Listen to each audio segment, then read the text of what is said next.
welcome to Link, the Salvation Army's video news magazine. And this edition comes to you from a fire station at Hillingdon, West London, as we're taking a special look at Salvation Army mobile canteens, both today and yesterday. Still the best cup of tea in the world, Sarah. Absolutely. Charles King brings us a few thoughts about everyday choices, and we have a special film from Mozambique profiling the Salvation Army's work with AIDS orphans as part of this year's Helping Hands scheme. But first, more and more Corps in this country are looking at ways in which they can become more deeply involved in the lives of their local communities. 3 initiatives in the north of England, backed by European and government funding, are already transforming lives and developing a passion for learning in the most unexpected quarters.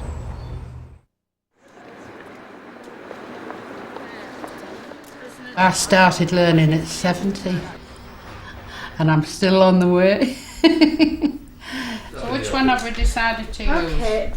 Jean Oliver is a walking advertisement for lifelong learning. Oh, that's nice. She's now chair of the local residents group, vice chair of a big neighbourhood management project, and sits on funding panels. She's become a well-known figure in the community. Can you put one through, Scott? It all started after a chance meeting with Karen Clark, the local Salvation Army officer. She told me they were having a computer taster course, which I decided to go on, and I was just hooked from that. Booklets here, welcome to learning in the community. The Salvation Army in Stockton puts on courses in conjunction with a local college. As well as computing at various levels, students can also study things like food and hygiene, first aid at work, and digital photography. We're in the middle of a rebuild in the Salvation Army here in Stockton, and we did a door-to-door survey of what was required. And some of the things were more social activities, but also education. And so when we realised there was an education programme to be had through the local college, we decided that we would kind of look into this. As a Salvation Army officer, when you're appointed to a new corps, a new appointment, you're not only appointed to the church, you're appointed to the community. And working with the community is very much part of what the local college is all about. But they don't expect everyone to come to them.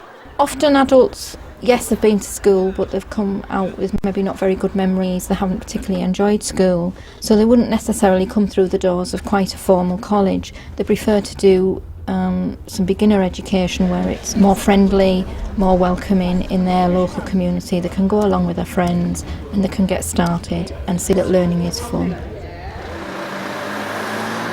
At the moment, the courses and all other Army activities are happening at the local United Reformed Church, because at the Army, the builders are in. The new building's been designed with learning very much in mind. There'll be different sized rooms for different sized classes, computer facilities throughout, and a training kitchen. A reflection of how committed the Corps is to education. Education gives people confidence. It builds them up. When they see that they've got that first certificate, maybe at the most elementary of levels, and they take it home and think, I've achieved.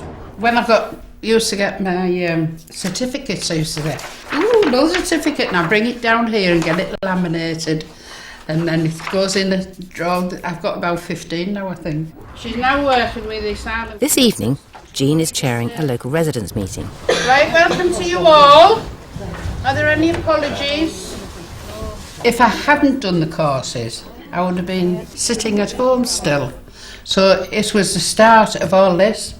It's given me loads of confidence. I meet a lot of new people, people I would never have dreamt of meeting. I think it's so funny for me to be doing something like this I never ever dreamt I would do. Matters arising, I have one. Anybody should have the opportunity of reaching their full potential, and for those people who haven't succeeded at school for whatever reason should be given a second chance and as much encouragement as they need.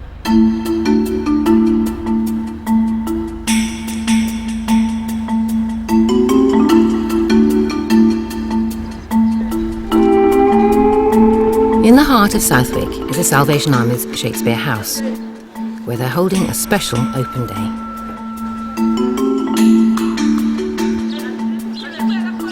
Today is really basically our turn to kind of host an event which promotes like lifelong learning. Because you haven't got big nose.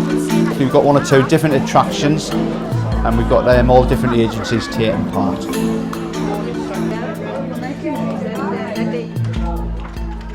A regular part of the programme at Shakespeare House is the Connect course for unemployed teenagers.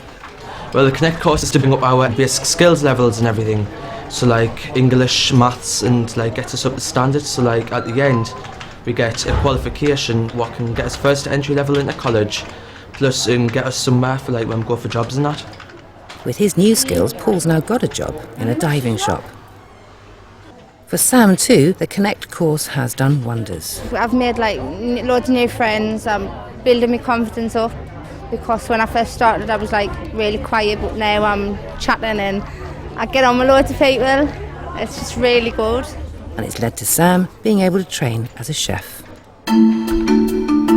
Jackie and Jean have been volunteers at Shakespeare House from the day it opened. I helped do the youth clubs, do the meals on a Friday, meals on a Sunday. Jack of all trades, master of none really. We did start first the creche, but then as the children got older and all started school, then we started the youth club. But at first they didn't think they could do it. Well, I cannot run a creche. Wait, hang on a second. Do you look after your own home? Yeah. Have you got family? Yeah. Well, you've got some of the skills already. All that happens is somebody hasn't kind of like given you credit for the skills that you have. So what we've done is, through partnership with the City of Sunderland College, we've set up like training schemes where people have done creche worker courses, and then they'd turn around and say to us that we didn't realise we could do this. What we've got is the opportunity of working with people who I call potential learners.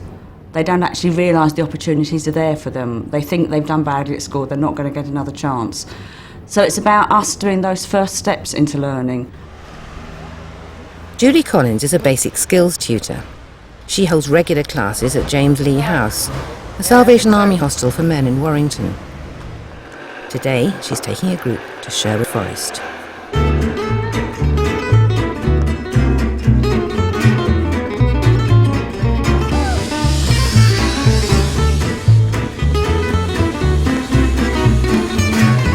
When they get back to Warrington, they're going to use their memories and photographs of the day as inspiration for poems and pottery and other creative work, which will be displayed at the local arts centre. John Ward used to be a resident at James Lee House and has come along for the day to meet up with old friends.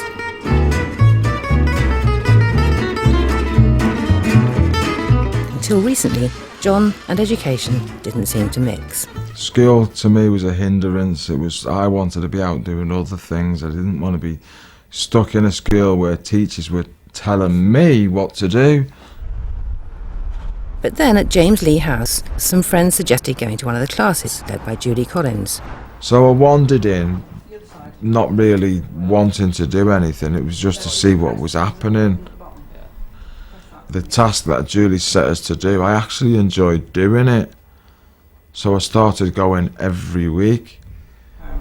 I think it was the second time I was in there, I just scribbled down this poem. Julie read it, thought it did make sense, and it would make sense to a lot of people, and went off and entered it into this competition.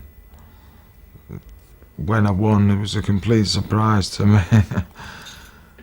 Literacy and numeracy aren't taught in a formal way, but come in as the men gain other skills, and as they're encouraged to express themselves and tell their stories.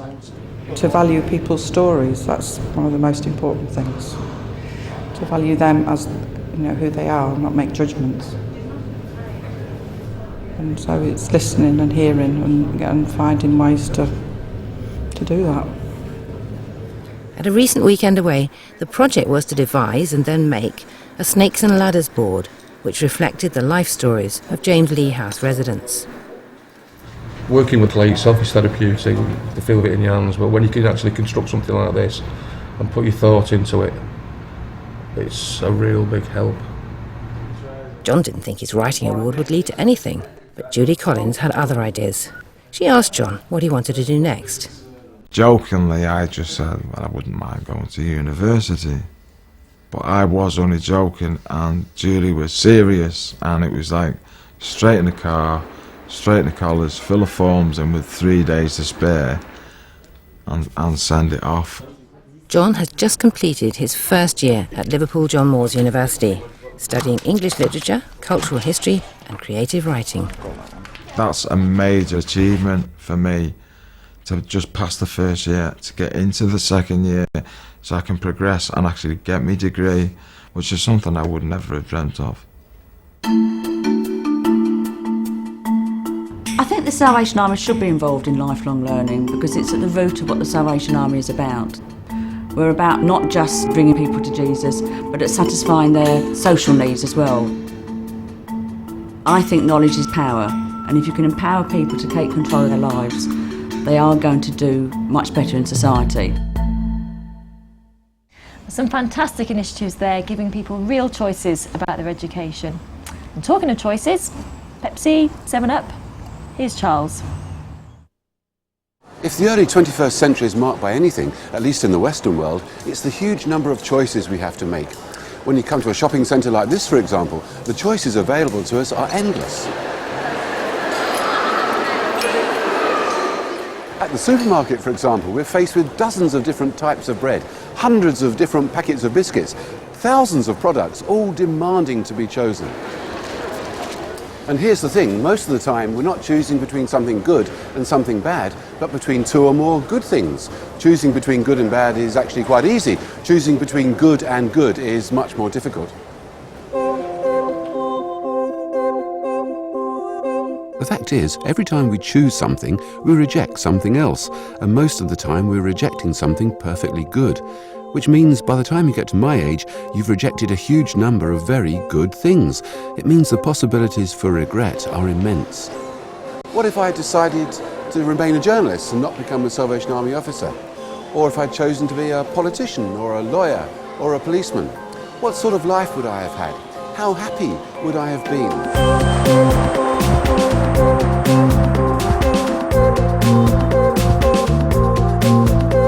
Some things, of course, we have no choice over. We didn't choose to be born, we didn't choose where we were born or who our parents were.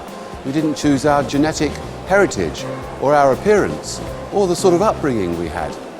But most of the time our lives consist of an endless series of choices. Life is full of possibilities which have to be evaluated and decided upon. Sometimes what we're deciding is utterly trivial. Get up now or in 5 minutes' time? A blue t-shirt or a black one? Comedy or drama? Milk chocolate or dark chocolate? Great, thanks very much, Sam.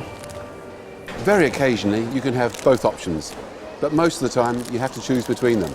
And sometimes those decisions are life-changing. Whether or not to get married, whether to have children, move house or emigrate even. My life is what I choose it to be, from a variety of possibilities open to me. But life itself is much, much bigger. It's the sum total of all those possibilities, those I reject as well as those I choose. What a responsibility God gave to us when He gave us free will, and how much we need His help day by day to make the right decisions. Happily, the Bible gives us some guidelines. Jesus said, "Broad is the gate and wide the road that leads to destruction. Small the gate and narrow the road that leads to life." What a challenge for us to stay on the straight and narrow without becoming straight-laced and narrow-minded. Jesus came to bring us life in all its fullness. Choosing the right and refusing the wrong is life-enhancing, not restricting. Choice, though, is not something on offer for millions of children who've been orphaned through AIDS. Worldwide, 8,000 people a day are now dying of the pandemic. In Mozambique, though, the Salvation Army, supported by the Helping Hands scheme, is training and empowering local volunteers to make a difference for hundreds of orphans. There are 1 million AIDS orphans in Mozambique. That's 1 in 6 of the child population, and the numbers are growing. Traditionally, orphan children have been looked after by their extended family, their grandparents, uncles and aunts. But with so many children needing help, some families can't cope, and children are left without carers.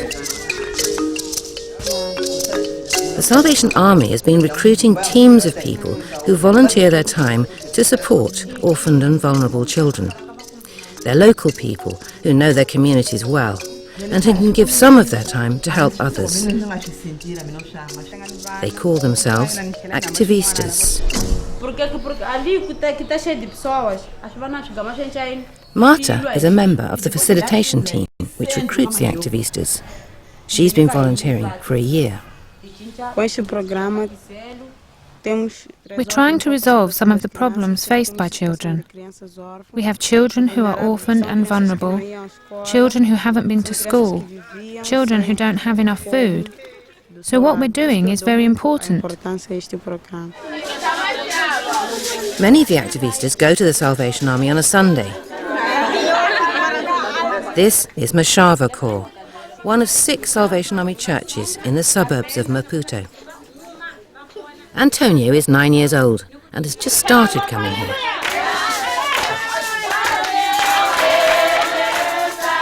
Antonio is one of the children who's being helped by the activistas.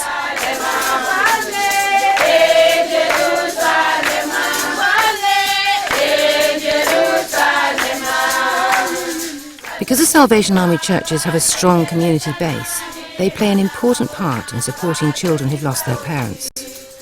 And for those children who come along, the Corps is like an extended family.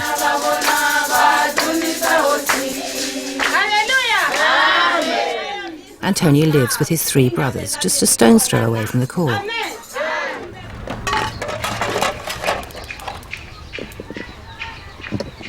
Life's been hard since their parents died last year.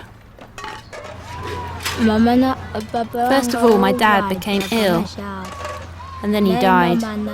After that, my mum became ill, and she died too. Then we had to give our house up for rent so that we could buy food.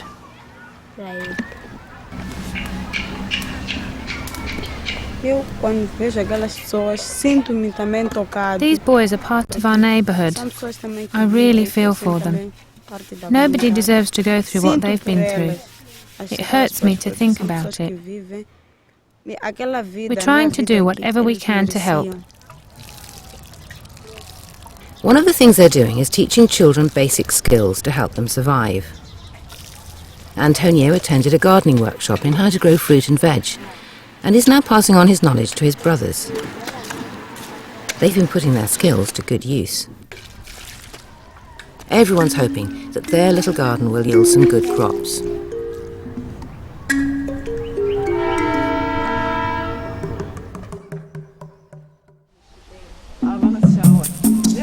Today, the teams are visiting families in the community who are caring for some of the children from the programme.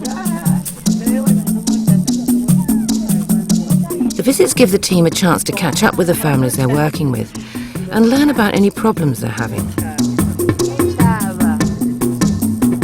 It's also a good way to get to know the children better. Makoro and her brother Aurelio have been staying at their grandmother's place since their parents died.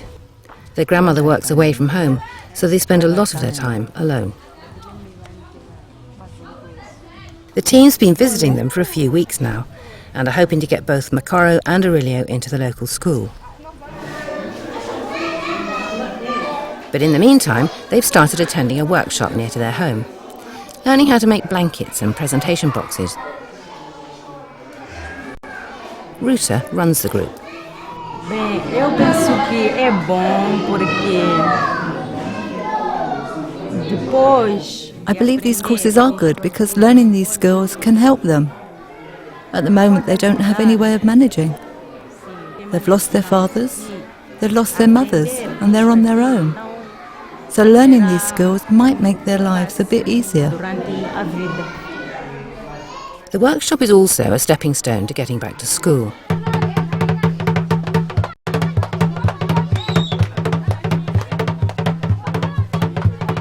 Almost half of the children in Mozambique have never been to school.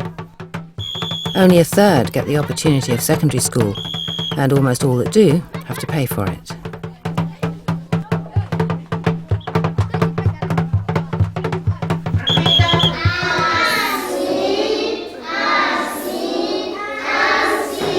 The Salvation Army is working hard to make sure as many children as possible are given the chance to have an education. Sometimes this means paying for school fees for those who can't afford it, or where it's a requirement, providing the children with uniforms.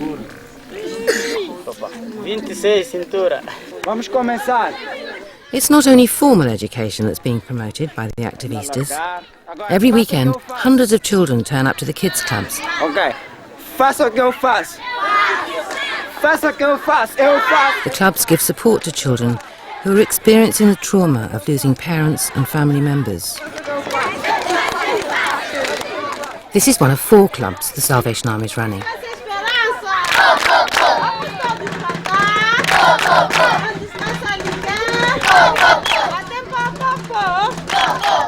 The kids' clubs are a safe, friendly environment where children can enjoy themselves and let off a little steam.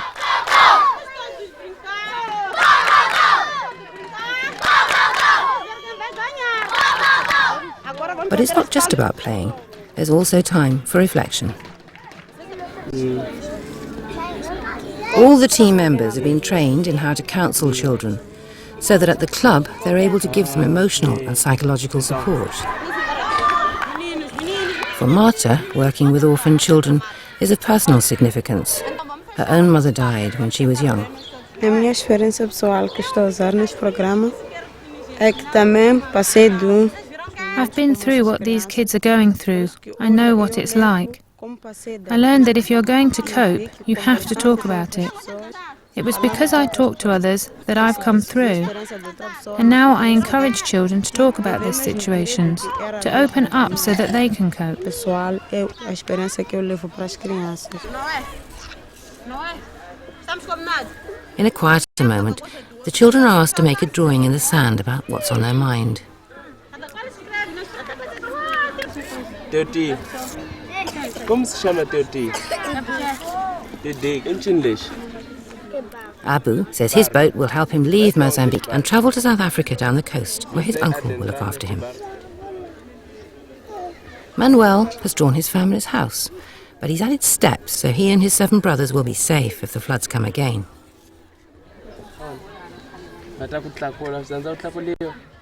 Marito has drawn a doll because she'd like a doll to take home.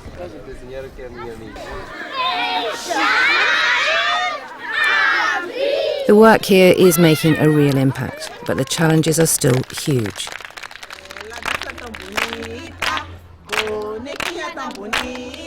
The Salvation Army wants to do more. They want to find places for 400 children in local schools and start kids' clubs for another 800 children.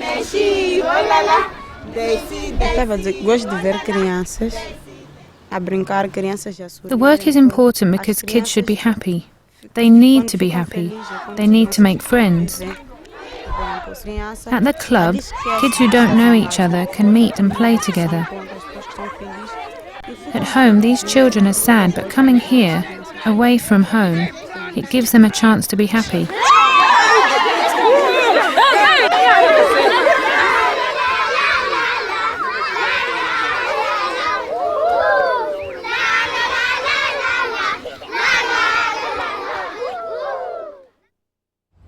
I'm sure you're all going to support the Helping Hand scheme and make sure that programmes like that continue very successfully. As we said earlier on, this edition we're looking particularly at the work of Salvation Army mobile canteens, like the one behind us, and we're very pleased to be joined by 3 members of the Hillingdon team. We have Captain Jenny Dibsall from Hayes, Bandmaster John Steady from Hillingdon, and Hilary Chadwick from Central South DHQ. Thank you very much for coming along today and lending us the use of your vehicle. I'm afraid the sandwiches have gone down a little bit since first thing this morning. But Jenny, first tell us, how long have you been involved with the vehicle? I've only been involved about 4 months since I moved into the area, so I've still got a bit of a learning curve.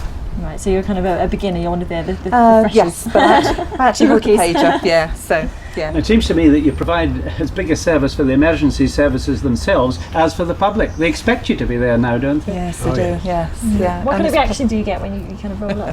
Hilary can tell you that. Yeah. They normally cheer when we arrive. Excellent. Yes, so they're pleased to see us. Yes, even if it's kind of 1 o'clock or 2 o'clock in the morning, you're a bit bleary-eyed. Yes. Very much so. Yeah. More so than. And it's just getting the vehicle going. Everybody has got their own job to do, and you get the vehicle going up and running so that you can give some kind of refreshment as soon as possible. And you don't really get any quiet time. Just as you think you're going to get a quiet time, you get everything wiped down, another crew arrives. So it's very busy. Now tell me something, what's so special about the Army cup of tea that makes it stand out from all the others?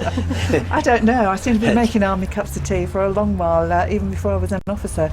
But I think it's not just the cup of tea, it's the fellowship and the friendship, and it's having a listening ear. It's somebody there that people can come and talk to, and they know we're not going to talk about the conversations, but it's just somebody at the point of need. So counselling is a very important part of the job? Yes. Not counselling as a counsellor would call it, but it's just being the listening ear. For instance, when we were at Harmsworth, the incident at Bethnal Green was taking place, and sadly 2 of the fire officers lost their lives. And so later on during the day, once the news had seeped through to the crews that were on our shout, we were able to sit and have conversations with different people quietly out of the way, and it was a great experience. Sure, you must obviously see some very kind of young and inexperienced policemen and fire officers who need that kind of, you know, support in the first incident particularly. They all look young to me these days. Yes, I admire them for the work that they do. They do tremendous work under awful pressures sometimes, and I really do admire what they do. Do you find that lots of people do volunteer for this kind of work, or could you do with more people, you know, getting involved and having more people to call on if something happens? I think definitely we could do with more. I mean, we do have a very good team, and quite a number of people are in the process of just really sort of starting to volunteer, but we could always do with more, yes. Yes, good. So we're calling all Salvationists out there, you know, if you're bored at 3 o'clock one morning, you know, we've got a job for you to go and do somewhere. Yeah. And of course you depend on people like John here, who's retired now, retired from a life in IT, and why have you offered to give your services in a situation like this? It's completely alien to anything you've done in the past. Well, it's part of our core to look outside. We've tried to do everything we can in the core itself to serve the community, and this is an addition. So there's a whole range of people from the core who take turns in this shift, and it's, as you say, it's different. High tea to cups of tea, but it's That's excellent. Obviously the cup of tea isn't something that's kind of new. It's been around for years and years, and we're thinking particularly in this edition of a very old Salvation Army cup of tea, one that people remember from the Second World War. And it was earlier this year that about 21,000 veterans had the opportunity to go over to Normandy to mark the 60th anniversary of the D-Day celebrations, and 3 of the vehicles like this from Southern Division had the opportunity to go with them to help them remember some very special memories. Our Heavenly Father, we stand here this morning in your presence. 3 mobile canteens from the Southern Division are travelling to Normandy. Off we go.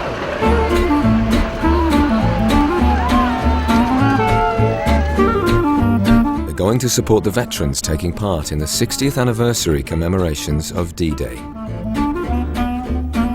The mobile canteens played an important role supporting the troops at home and abroad during World War II. To this day, thousands of veterans remember the cup of tea that the Salvation Army served to them at the front lines. Esther Smith spent 6 years serving with mobile canteens in France, Italy and North Africa. It was the Sunday that war broke out. I went home from the army at Sunday night, and I sat down and I offered my services. I received farewell orders from my divisional commander, Colonel Grottick, and he told me to report to London Ridge Hill Club. After that, we had to go to 1 or 2 places in order to learn how to make a good cup of tea. Well, I was called up in 1942 at the age of 18. You do your 6 weeks, what they call square bashing, where you learn to be a soldier.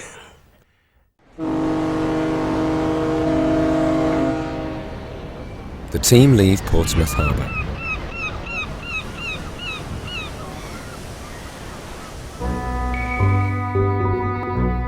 We boarded the ship on the afternoon down in Portsmouth, a place called Gosport, Hardway, and we sailed out onto the Solent, quite near the Isle of Wight.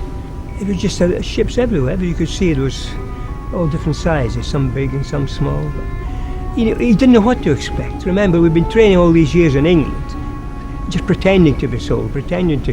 You never could really feel what it was going to be like.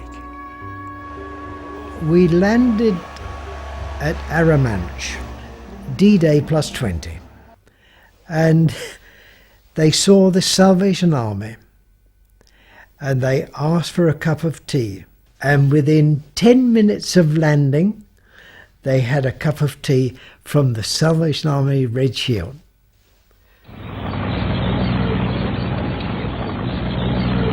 When we first went over to France, we made sandwiches because we had no facilities for cooking.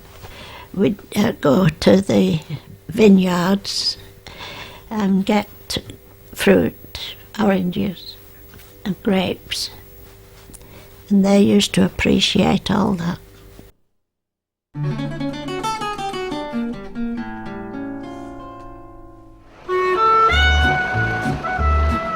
Good morning. Hi there, Simon Theobald, Salvation Army. Hi. First stop is Colville, Montgomery, where all the veterans will receive a commemorative medal from the French government. I remember what it was like when coming over here and landing on Sword Beach. Everywhere we went, the Sally Ann, we used to call it, were there.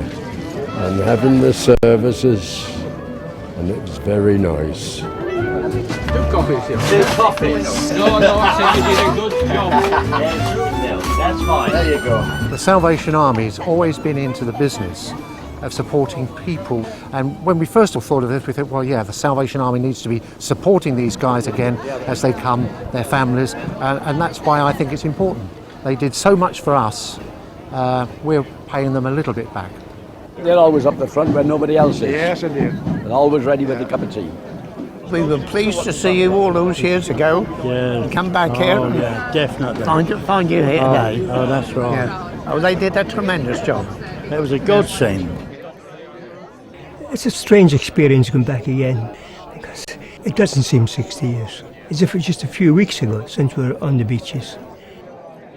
We must always remember it, the sacrifice these men gave for our freedom. And originally young men go back as old men, all together, able to talk to each other. You know, the more you talk, the more you remember. It's a nice sense of feeling, you've done something great in your life, you know.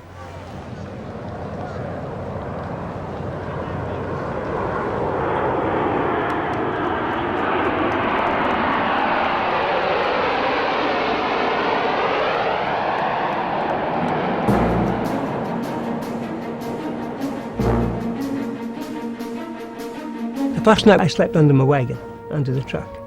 The guns are not far away, and they started firing that night. And then, as if the Germans seemed to right away, we'll send some back. You do tremble, you do shake a lot, and you start saying your prayers. It was the same every night. They kept shelling, and you kept shelling them. Some nights was worse than others, you know. I used to talk to the men because I knew what they'd gone through. No, I could have cried with them when I saw them, but I wouldn't shed a tear and let them see me. But it was there all the time.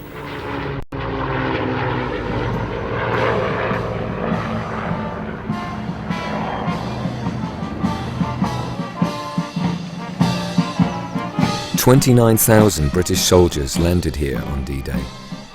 Nearly 1,000 of them were killed in action.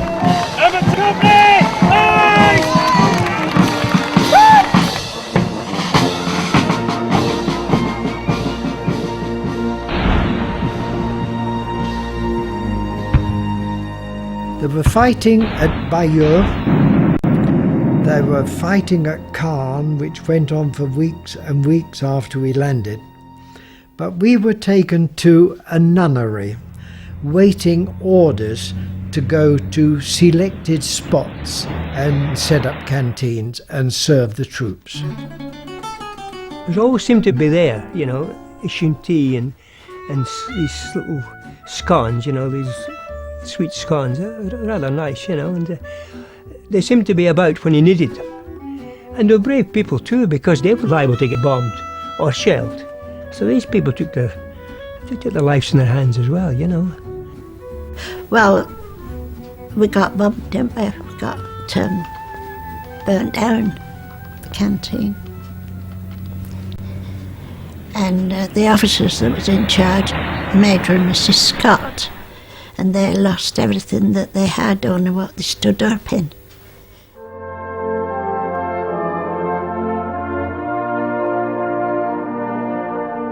We gradually got better mobiles, more substantial ones. In about 10 months, there would be 15 mobiles operating over there.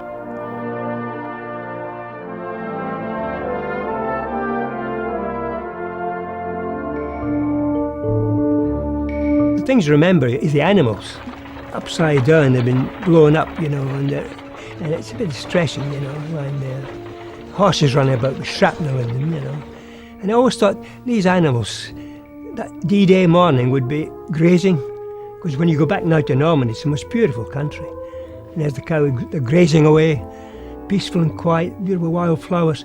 And that same morning they must have been doing the same, and all hell let loose, blown to pieces, you know. It's very sad for the people.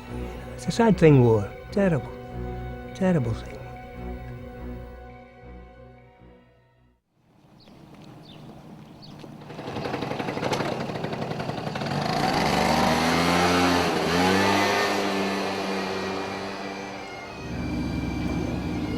Here is a whole generation that actually laid down their lives.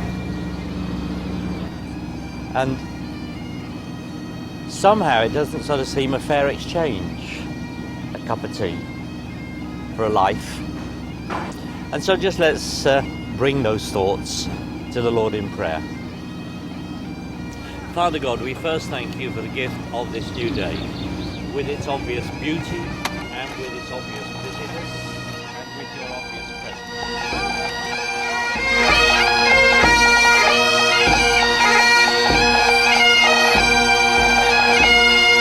How'd your parade go, all right? Yes, well, A couple of cans, can't be bad. Coffee. It's hungry, really. I've had more kisses this morning than I've ever had in my life. It's been wonderful. It's been nice to be able to try to say thank you in the army way for what all these precious folk have done. And almost all of them that have come and spoken to us have said the first people we saw were the Salvation Army. So what a wonderful opportunity to come and serve them today. It's been brilliant. They were marvellous. They were always there when we wanted them, down on the airfield or wherever it was. The Salvation Army were there with their canteens. God bless them.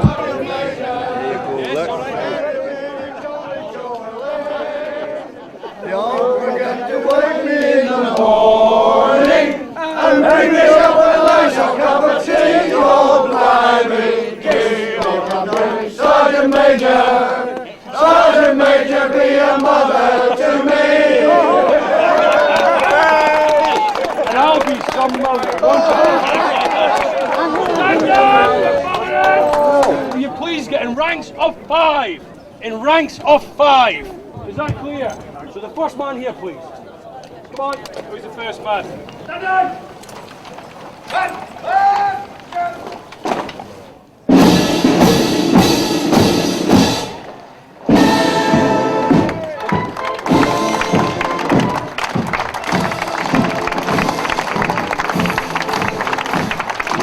It was emotional, really. I felt my blood tingle the back of my neck. You know, it was so wonderful, really. Wonderful reception. We marched down onto the harbour, past the Queen, and back up round again. I mean, some of the men are not very fit, and they were struggling, but they wouldn't give in. Yeah? This is the courage of these people. They won't give in.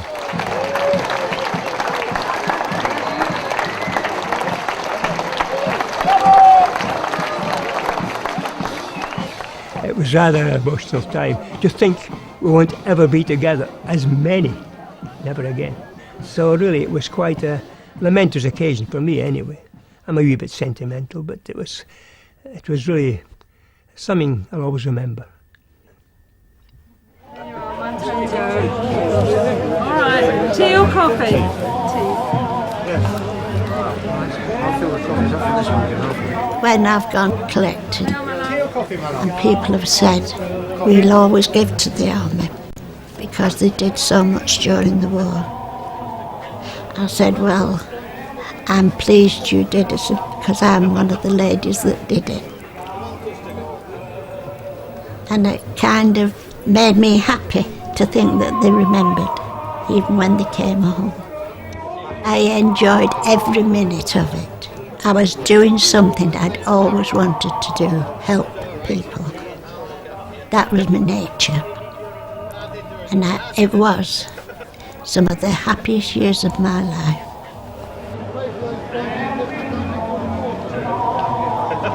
Well, I think it's important that we still remember how many young men gave their lives for our freedom today.